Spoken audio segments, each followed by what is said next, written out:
So hello everybody. Today we've got Pippa Stacy who's going to be talking to us about hidden disabilities. It's just one of those things that I think that goes under the radar, doesn't it, Stacy, to a certain extent, because if you're physically disabled, people can automatically see you, okay, you've got a stick, you've got a wheelchair, or you've got some sort of impairment.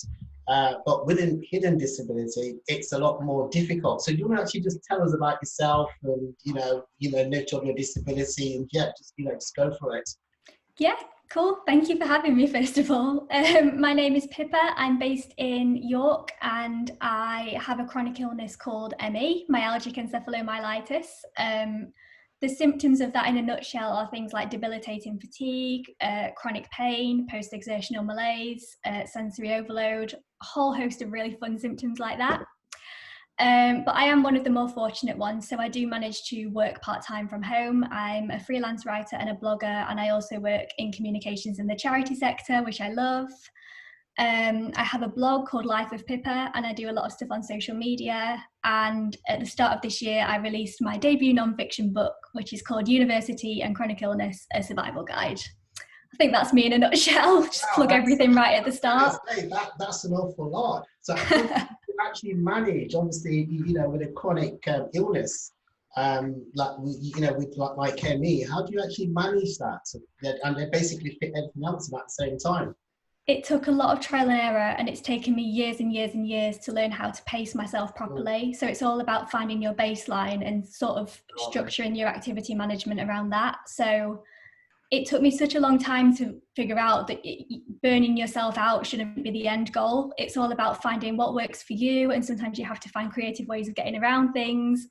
So in my case, it's all about listening to my body and just being strategic about what I can do and when, and then most importantly of all, just not beating myself up about it if I don't manage it on any given day. But it's taken a lot of practice, and I've had a lot of ups and downs, but I think I'm just about getting the hang of it now, thank goodness. Yeah, I should actually learn from that, because I seriously should, because I had polio as a kid. Then I about 30 years later, developed post-polio syndrome, which causes chronic fatigue. So some days I'm coherent, some days I'm not, and I'm basically just, I can't function. But one thing I don't do is actually pace myself. I should actually pace myself more. So I kind of try to, like when I'm getting really tired, I just drink more coffee. But yeah, is a bad thing to do. You just think you're invincible sometimes, don't you? I'm guilty of it as well. You just think, oh, it'll be fine, I'll suffer the repercussions later, when actually it's... Then what happens then? You basically crash for about 3 days. Yeah, which is not ideal, is it? So what barriers do you think people with hidden disabilities face? I would say, well, first of all, there's obviously the stigma from other people. So if somebody can't physically see your disability or your health condition with their own two eyes, the sad truth of the matter is that people are inclined to doubt that it's there sometimes. I think things are slowly improving on that front, but I think we have a lot further to go in that sense still. So I think, like if people can't necessarily see it, there needs to be a greater understanding that it doesn't mean that this person is 100% fit and well or non-disabled. And then the other thing I think when it comes to hidden disabilities is that it can be a lot more difficult to access support that you're technically entitled to. So anybody who has read my blog or followed me on social media will know about the struggle I've had with blue badges. It's been an ongoing thing for so long now. I've had 4 attempts at a blue badge, been rejected every single time, appealed it multiple times. And I think that was the experience that really opened my eyes as to how, even on the support side of things, and even with professionals who are trained in this area, if they can't visibly see your disability, there still seems to be this misconception that you're not necessarily as ill as you are. So the example I always go back to is because when I did appeal the blue badge decision and the assessor asked me to walk up and down, the fact that I stood and I walked up and down and you couldn't see the fact that I was in pain and I was suffering, that was the thing that in a way kind of discriminated, if you could call it that. So I think there's a lot of work to be done in that area as well, basically.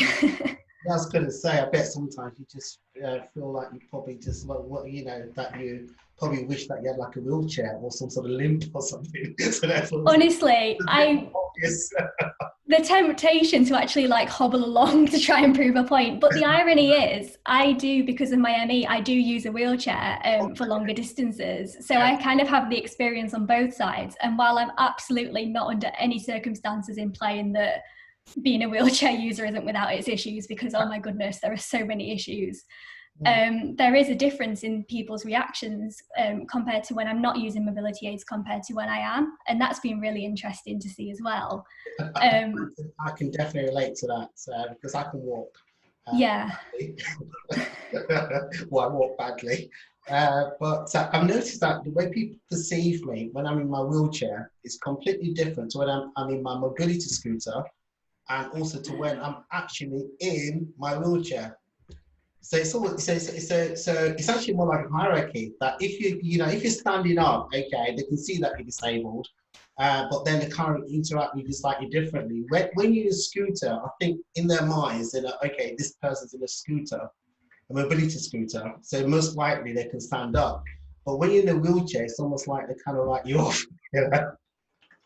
Have you ever had the thing where people like go up at you if you happen to stand up from your wheelchair or you move your legs or something? That seems to blow people's minds still, doesn't it? Well, with me, because because I stand up badly, I think people just want to just just stay in the wheelchair, don't get up. You know? Oh no, I always have the temptation when I do stand up. I always have the temptation to do the whole "I'm healed, I'm cured" because people just stare. They just can't wrap their heads around it. Oh my goodness. Crazy, isn't it? So how do you feel as society can actually help actually remove some of these barriers? Oh, it's a difficult one because I feel like people with invisible illnesses, we've been saying for years and years and years that we need to raise awareness. And while that's still true, I think it is becoming something of an empty statement now, because it's like, how do we actually do things that are going to like facilitate change? And I think it's a really difficult question to answer. I would say there needs to be ongoing kind of training in the like people who are decision makers and people who are in positions of power. I think they need to have, if they have a greater understanding of invisible conditions and the challenges they present, then the hope would be that that would trickle down in various like sectors, so like education, employment, healthcare as well to an extent.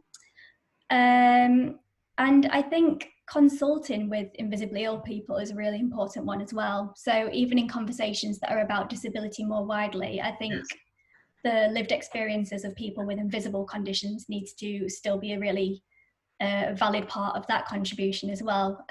Just because, as we know, disability is so diverse and it's such a huge spectrum. So I think it's in anything that involves disabled people, like as many viewpoints as possible do need to be represented, just so we really like encompass everyone, I suppose. But yeah, it's a tricky one. I just hope we can keep on pushing forward with it, to be honest. So is this what prompted you to write your book? Can you actually tell us a bit more about your book at this stage? Absolutely. Anytime. Yeah, so I went to like, to give you a brief bit of background about my situation. I became ill with the symptoms of my condition when I was around 15 years old, but because it was mild and because the diagnostic process is so difficult, I wasn't diagnosed until I was 19, and that was during my first year of university. So my health really declined during like the time between my first and my second year of university. So I left uni in my first year and I came back in my second year as a disabled student with a chronic illness diagnosis. Okay. And obviously that was a whole new experience, adapting to life as a newly disabled student. There were just so many challenges that I had no idea about. I had no idea the kind of discrimination and the difficulties that disabled students face, even in accessing the support they're entitled to. And I found that there wasn't a great deal of like niche information out there about being a chronically ill student. So when I did graduate, I basically wanted to write down all of the things that I wished I had someone to tell me.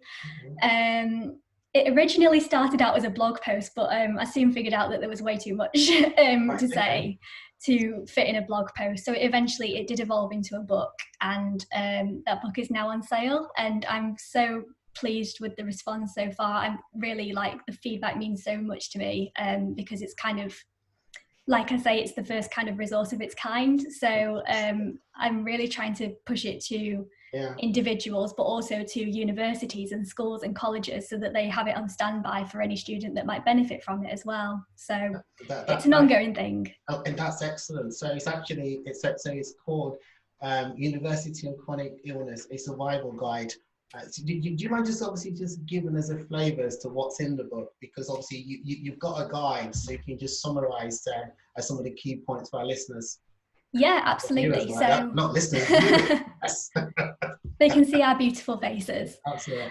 Yeah, so it's a non-fiction book, and it's told in a kind of narrative way, so it is ingrained in my own experiences. There's a lot of my own embarrassing stories in there, but it basically covers like the application process, choosing a university, choosing a degree, things like independent living, socialising, managing your finances, what to do when things go wrong, and of course the studying element as well. There's obviously, like, it's about the university experience as a whole, like not solely the studying part, as important as that is. I think for anybody pursuing the student experience, it's important to talk about all the other elements that go into student life as well. So I've tried to make it as comprehensive as possible, and I do have contributors with other disabilities as well, so to kind of reflect a more lived experiences, I suppose, as well. Well, I think all the universities should have it. The student union, the disability officers there. Have you actually contacted them? Is that something that they're obviously looking to get copies of your book and then giving out to students and stuff?